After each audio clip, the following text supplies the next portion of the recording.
everyone, we are past Google Day and we are using Google full-time for email and calendar, and it's super exciting. I hope you enjoyed your fun decorations and donuts yesterday to celebrate this milestone for the district. So this video is all about customization. I've been looking forward to this one. It's fun, it's exciting. There are a lot of things you can customize using Google Apps. So the first thing I want to talk about is when you open the Chrome browser. As I've said in prior videos, which if you've not watched any of the prior videos, this would be a great time to do that. I would recommend watching them now that we're using the Google tools full-time for mail and calendar. So, but if you have watched those videos, you know that I've said all Google apps work best in Google Chrome. So when you open Google Chrome, you can actually set it to open a certain set of pages. That way you don't have to go in manually and open like Mail and Calendar and Drive or any of the other Google apps. So I'm going to show you how to do that now. I'm going to go to this button in the top right, Customize and Control Google Chrome. Go to Settings, and on Startup I'm going to select Open a Specific Page or Set of Pages. I'm going to click Set Pages. Now you can see I've already done this, but I'll show you the rest of how to do this. So I'm going to now, in a new tab, open Gmail. Then in a new tab, I'm going to open Drive, and then in another new tab, I'm going to open my calendar. I'm actually going to drag calendar after mail there. Okay, so back in the settings that I just opened, I'm going to say Use Current Pages. And make sure you don't have any other tabs open that you wouldn't want to open every time you open Google Chrome from this point on. So I've got Mail, and then my calendar, and then Google Drive open. I'm going to hit OK. And then I'm going to close the browser.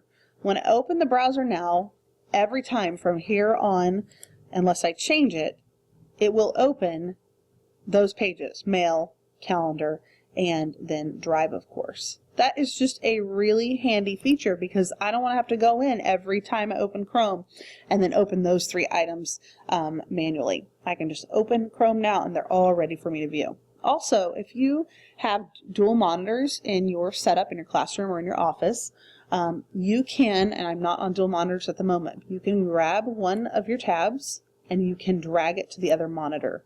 And that's really handy. Also, if you always want to be looking at your calendar or always want to be looking at your inbox for email, you can drag that tab out of the browser and then essentially it just opens another browser on your other monitor. So that's another customization feature that's really, really helpful in using Google Apps. All right, so I'm going to go to email now, and everyone is wondering about signature. Well, in the gear, under Settings, in this menu, and then under the General tab of Settings, if you scroll almost to the bottom, you will see Signature. The default setting is no signature, so you want to select this circle here, and then all you have to do is go to any email you sent from Outlook if you have a really customized signature and copy it and paste it into this window. If you just have simply your name and your title and your school and your phone number, those things, you can just type it in here and then customize it using the tools. I will tell you though, I was quite shocked that this font list is very minimal because Google typically has a pretty awesome and robust list of fonts. So just know your options are limited here. You can change the size of the text, bold, italicized, underline, color. You can even add pictures and then customize it further from there. Something else you'll want to do is select this box, insert the signature before quoted text in replies so that your signature shows up not only in newly composed mail, but then in replies that you send as well. You don't have to select this box here, but you can if you would like. So that's how you customize your signature in Gmail. Another customization feature, I'm going to scroll up a bit, is my picture.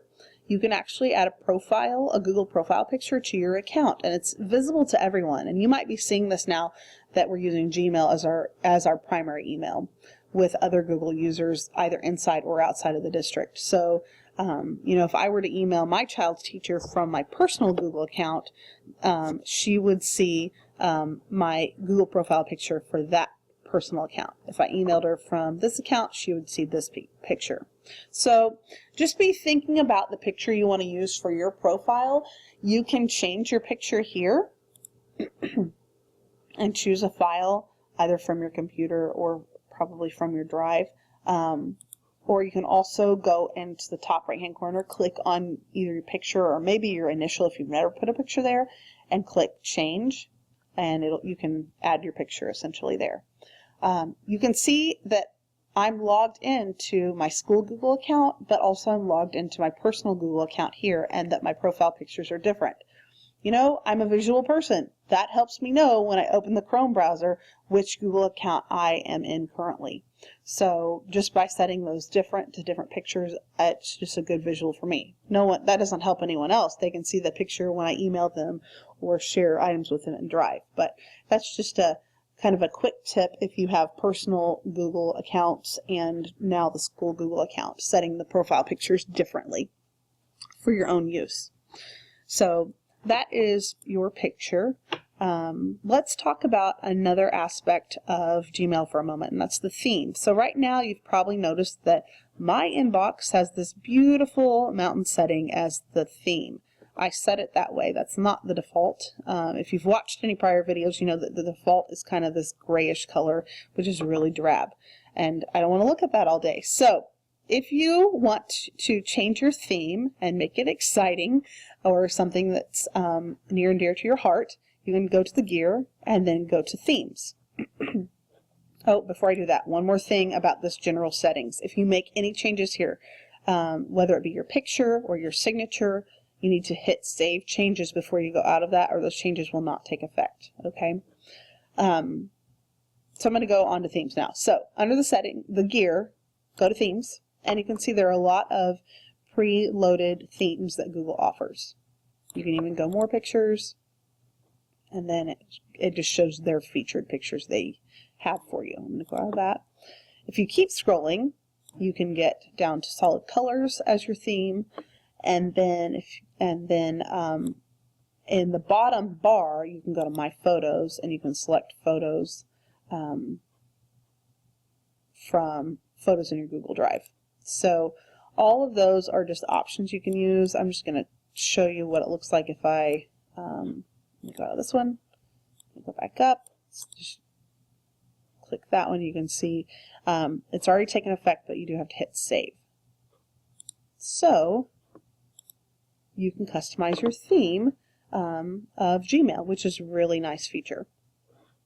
Okay, the last thing I want to talk to you about is just really customizing your Chrome browser. The first time you log into your Chrome browser, it may prompt you with a box kind of in this general area, and it says, do you want to link your data? And you want to say yes, because then that brings over all of the customization, your bookmarks, any saved passwords that you have, all of those things. It will bring that over, and it will remember those things, and it just makes using the browser a lot easier. So I can't replicate that because I've already linked my data, but just know if you have that pop up to go ahead and select link my data. You should only do that on your primary computer. Do not do that on any public computers. You know, it's fine to do it on your teacher laptop and your home computer that are personally used by you, but you would not want to do that on a shared public computer ever. So those are some customization features. If you have any questions about that, please submit them on the Google form linked below this video in Staff Communicator. And I've got a couple more videos coming up today, so make sure to watch those as well. They'll talk about cleaning up your inbox and your contacts and your calendar, as well as a password sync that is going to take place over the next week. So lots of videos today. I try to keep them short, but there's a lot of information to get out to you, and we just want to make your new use of Google as efficient as possible for you. So be watching for those next videos.